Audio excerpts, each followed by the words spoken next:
page d'information préparée par la rédaction de Télépacifique. Madame, Monsieur, bienvenue. La conférence internationale des barreaux revient à la charge en demandant au président de la République de faciliter la mise en place d'une commission internationale indépendante afin d'identifier les auteurs et les commanditaires de l'assassinat de Maître Montferrier d'Orval. Les prix des produits pétroliers seront revus à la baisse sous peu, c'est ce qu'a annoncé ce mardi le président de la République Jovenel Moïse sur son compte Twitter. Les étudiants de l'Université d'État d'Haïti ont à nouveau investi les rues de la capitale ce mardi pour réclamer justice en faveur de leur collègue Grégory Saint-Hilaire, tombé sous les balles assassines le vendredi 2 octobre. Plusieurs pare-brises de véhicules ont été cassés. Le budget 2020-2021 adopté en Conseil des ministres la semaine dernière n'est pas réaliste de l'avis de l'économiste Eddy Laboussière, se fondant sur les prévisions de recettes fixées dans le nouveau décret-loi de finances. À l'étranger, Donald Trump ne présente plus aucun symptôme du Covid-19 et minimise le virus. Restez branchés, les détails c'est tout de suite. Si vous jugez que cette vidéo est intéressante, n'hésitez pas à liker et partager la vidéo. Et surtout, n'oubliez pas de vous abonner à cette chaîne et activer la cloche de notification pour ne pas louper aucune de nos vidéos. Si vous nous rejoignez maintenant, vous êtes sur la télé Pacifique, vous suivez Info Pacifique, le développement. La conférence internationale des barreaux demande à nouveau au président de la République de faciliter la mise en place d'une commission internationale indépendante associée à l'enquête sur l'assassinat de Maître Montferrier d'Orval afin d'identifier les auteurs et les commanditaires de cet acte crapuleux. Ma lettre de 14 septembre n'ayant pas donné lieu à aucune réponse de votre part, je me permets d'insister pour que vous puissiez faire connaître les dispositions qui ont été prises afin qu'en toute transparence, justice soit rendue, a écrit le président de la CIB, Bernard Vattier, au chef de l'État dans une correspondance en date du 6 octobre 2020. Les prix des produits pétroliers seront revus à la baisse sous peu, c'est ce qu'a annoncé ce mardi le président de la République Jovenel Moïse sur son compte Twitter. Les autorités compétentes sont en train de travailler afin d'aboutir dans les meilleurs délais à un ajustement du prix des produits pétroliers à la pompe, a fait savoir le chef de l'État. Le premier mandataire de la nation précise plus loin qu'à chaque arrivage, la population sera informée via le ministère de l'Économie et des Finances des nouveaux tarifs en vigueur. Autre actualité, les étudiants de l'Université d'État d'Haïti ont encore investi les rues de la capitale ce mardi pour réclamer justice en faveur de leur collègue Grégory Saint-Hilaire, tombé sous les balles assassines vendredi soir. Plusieurs pare-brises de véhicules ont été cassés dans le cadre de ce mouvement. Les protestataires continuent d'indexer un agent de l'unité de la sécurité générale du Palais national comme étant l'auteur de l'assassinat de leurs camarades dans l'enceinte même de l'école normale supérieure. Suivez leur réaction. Tout étudiant, toute couche sociale, quitte les professeurs, quitte les rectorats, université, quitte les Kiskeya, Notre-Dame, quitte l'université de Port-au-Prince, quel que soit université, quel que soit secteur, journée aujourd'hui, c'est le pays qui est en danger, c'est toute couche sociale qui est menacée. Nous gagnons devoir pour que nous campions en tant qu'étudiants, en tant qu'universitaires, en tant que monde qui a connaissance, qui a produit savoir, et savoir ça, pour qu'il est utile à pays. Et dans ce sens, nous demandons étudiants, professeurs et doyens pour nous prendre la rue, pour que ces derniers coups de sang qui coulaient, pour que Jovenel Moïse, criminel, PHTK, bail démission, pressé, sans perdre du temps. Yes. C'était respect protocole d'accord, école normale signée avec le ministère de l'Éducation nationale. Donc, agent cadet et conseil de direction école normale supérieure, Jovenel Moïse n'est pas innocent dans la bataille. Donc, c'est ça que fait, nous avons dit journée aujourd'hui, revendication les plurielle. Et pluralité de revendication, c'est un, contre la vie chère, contre grand goût, contre les banditisme qui a fait dans la société. Et en dernier lieu, pour nous voir Jovenel Moïse aller dans le pays. Et nous devons, l'Université de Port-au-Prince, aujourd'hui, c'est le cas d'un appel, nous venons faire là, de solidarité avec tout étudiant. Nous disons tout étudiant, c'est étudiant. Nous, ça fait longtemps, Jovenel Moïse, train la mort, pas de aucun monde dans le pays.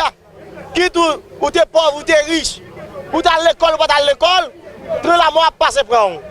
Grégory Saint-Hilaire, tombé pas d'eau, en bas de l'assassinat, dis-le ça, machin pays ça. Nous dit population, journée aujourd'hui avec nos phases, puis on a accord avec tous les étudiants, professeurs, élèves l'école dans le pays, monde catholique protestant, puis lever capé pour nous déchiquer Jovenel Moïse dans notre pays.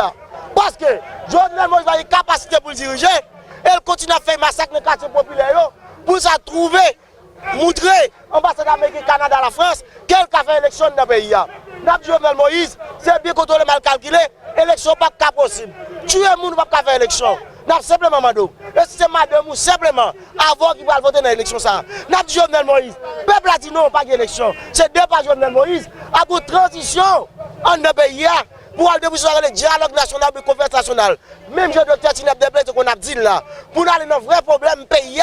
Pour nous battre un projet de société de 35 ans dans le pays. Et maintenant, on va parler un peu d'économie. L'économiste Edila Bossière estime que le budget 2020-2021, récemment adopté par le gouvernement en Conseil des ministres, n'est pas réaliste. Intervenant sur les ondes de la radio Pacifique FM ce mardi 6 octobre, le docteur en économie en veut pour preuve les prévisions de recettes établies dans le document. Edila Bossière exhorte les autorités à enclencher une vraie réforme fiscale afin de parvenir à une augmentation des recettes de l'État. Cela doit passer inévitablement par la lutte contre la contrebande, a indiqué le professeur Edila Bossière. Oui, c'est la grande question. On se pose, est-ce que les chiffres sont sincères? Évidemment, un budget, c'est un outil de politique économique. Et un budget, c'est un ensemble de prévisions. Là-dedans, une prévision restée en prévision.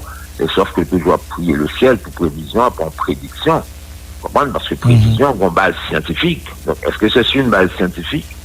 Et tout en respectant la véracité des chiffres que je construis le budget ça. Donc, c'est ça peut-être ma pour nous. Mais en tout état de cause, le regard de l'analyse de l'origine des recettes et des dépenses, et en particulier des recettes, on pose cette question. Par exemple, le des DGI pour le réaliser presque 60 milliards de coûts de recettes. Et là, ça un petit peu sceptique, pour dire, waouh! Est-ce que déjà il n'y a pas fait? Parce que ce que les gens auront dû faire, ils ne l'ont pas fait. Ça a été fait, c'est la réforme fiscale qui a été lancée. Vous comprenez? C'est peut-être ma toute première déception de ce budget. Le budget a été construit d'une façon traditionnelle, même si ça a annoncé que le plan triennal de développement, mais ça ne se fait pas de cette manière. On a l'impression que le budget n'a pas encastré dans ce plan triennal. Et on n'a même pas vraiment vu comment on construit ou préparer plan triennal de développement. Ça. Donc, d'un côté, il demande des DGI et presque 60 milliards de gouttes. Et bon, je ne sais pas si tout le contexte de dépréciation d'appréciation de la goutte. Deuxièmement, un plus gros problème, c'est la douane, parce que le côté qui va frapper vraiment par l'appréciation de la goutte, ou cette douane est appliquée à la baisse, c'est la douane de Port-au-Prince, que tout le monde est lisse, et 71 milliards de gouttes. Donc, vous trouvez un petit peu excessif pour la douane en bail dans ce contexte d'appréciation de la goutte. 71 milliards, parce que l'année dernière, pas de bail. Les dirigeants de l'organisation dénommée AMPAC ont procédé ce mardi au lancement du projet Voix des enfants dans la bonne gouvernance en Haïti. À Pétionville, cette initiative qui bénéficie du support financier de l'ambassade des États-Unis en Haïti se base essentiellement sur la formation des jeunes. Elle permettra de contribuer à la participation civique des enfants dans le débat public sur les grands enjeux d'intérêt national. Écoutons les propos de Ligardi Lundi, qui est la responsable de ce projet. Le projet Voix des enfants pour une bonne gouvernance en Haïti est un projet financé par l'ambassade des États-Unis en Port-au-Prince. L'institution de mise en œuvre est UPAC et comme partenaire de mise en œuvre Cause et Jeunesse. Pour faciliter l'inclusion des enfants dans ce projet, nous avons fait référence à deux organisations IFMOH et OEDHH pour contribuer à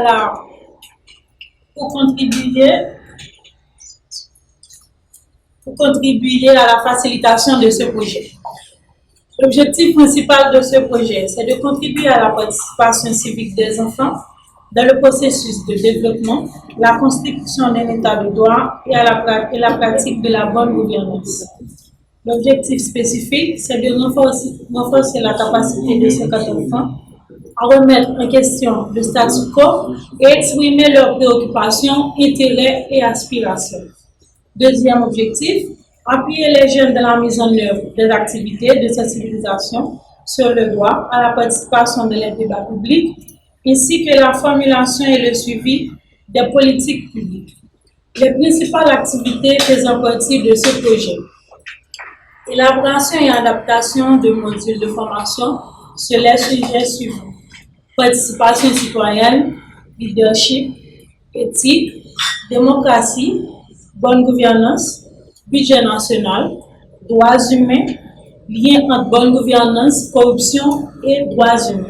De son côté, la directrice exécutive de l'organisation, Joanne Garnier, rappelle que la Convention internationale relative aux droits des enfants ratifiée par Haïti reconnaît à ces derniers le droit à la liberté d'expression. Elle met l'accent sur la nécessité de contribuer au renforcement des capacités des enfants, dont la société Joanne Garnier au micro de Wesley Jean-Baptiste et Joseph-Philippe François. C'est dans le cadre du programme participation Timoun avec jeunes que nous gagnons dans l'IMPACT. L'IMPACT gagne plusieurs programmes, mais il y a un axe programmatique qui c'est participation Timoun avec jeunes. Donc c'est là que l'initiative ça a sorti. À travers le programme, ça, nous-mêmes qui ça nous dit dans l'IMPACT, nous disons que Timoun c'est citoyen que vous. Yo c'est citoyen aujourd'hui, yo pas citoyen à partir du moment que yo gen 18 ans, l'âge pour y aller voter. Nous fait différence ça entre action citoyenne avec le fait que on monde capable de voter à 18 ans. Et pour nous, participation citoyenne n'a pas l'âge. Quel que soit l'âge de moun nan, il est capable de participer dans sa qu'a fait dans le pays.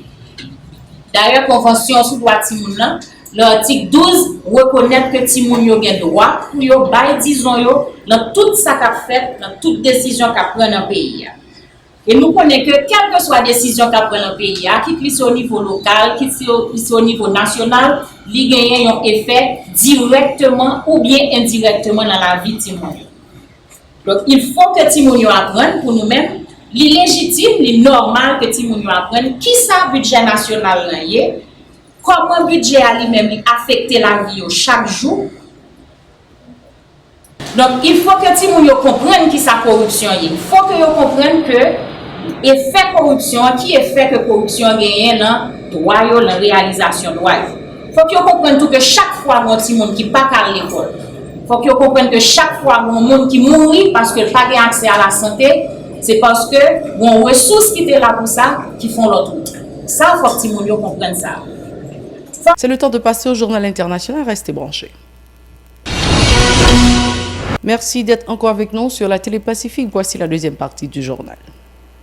Nous sommes bien à l'étranger, fidèle à la ligne qu'il adopte depuis des mois. Donald Trump, qui va très bien, selon son médecin, a minimisé mardi 6 octobre la menace de la COVID-19, assurant que la grippe saisonnière tuait plus de personnes que le coronavirus dans certains cas.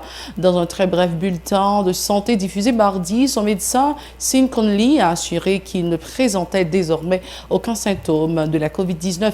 Il a passé une première nuit reposante chez lui. Il continue globalement à aller très bien. Je me sens bien, a tweeté le président américain, se disant impatient de débattre une nouvelle fois le 15 octobre avec son adversaire démocrate Joe Biden. À moins de mois du scrutin, Donald Trump joue tweets et vidéos à l'appui la carte du dirigeant sans peur ayant dompté le virus et appelant ses compatriotes à ne pas se laisser et aller à cause de la COVID-19. Au-delà de l'avalanche de critiques que ce discours suscite au sein du corps médical, il pourrait être difficilement audible dans un pays qui vient de franchir la barre des 210 000 morts. La COVID-19 sera en 2020 la troisième cause de décès aux États-Unis.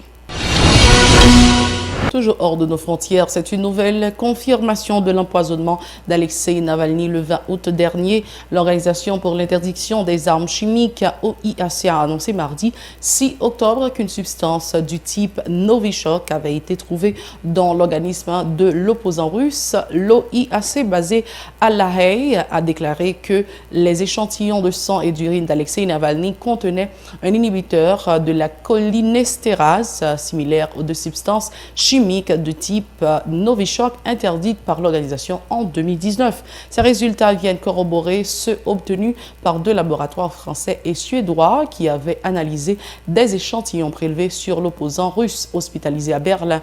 Un laboratoire militaire allemand avait déjà conclu le 3 septembre dernier à l'empoisonnement d'Alexei Navalny, âgé de 44 ans, par ce puissant agent neurotoxique, ce que Moscou conteste. L'Allemagne avait officiellement demandé l'assistance technique de l'OIAC, ce que les États partis sont en droit de faire lorsqu'ils pensent qu'il y a eu un incident impliquant des armes chimiques. C'est toujours un plaisir, un devoir pour nous de vous informer. Merci d'avoir été des nôtres. Mais avant de partir, n'oubliez pas de nous suivre sur les réseaux sociaux Facebook, Twitter, Instagram, YouTube ou encore radio-télévision-pacifique.com. Vous pouvez également télécharger l'application Radio-Télévision Pacifique sur votre smartphone ou encore nous suivre sur la chaîne 54 Télé Haïti. Au revoir.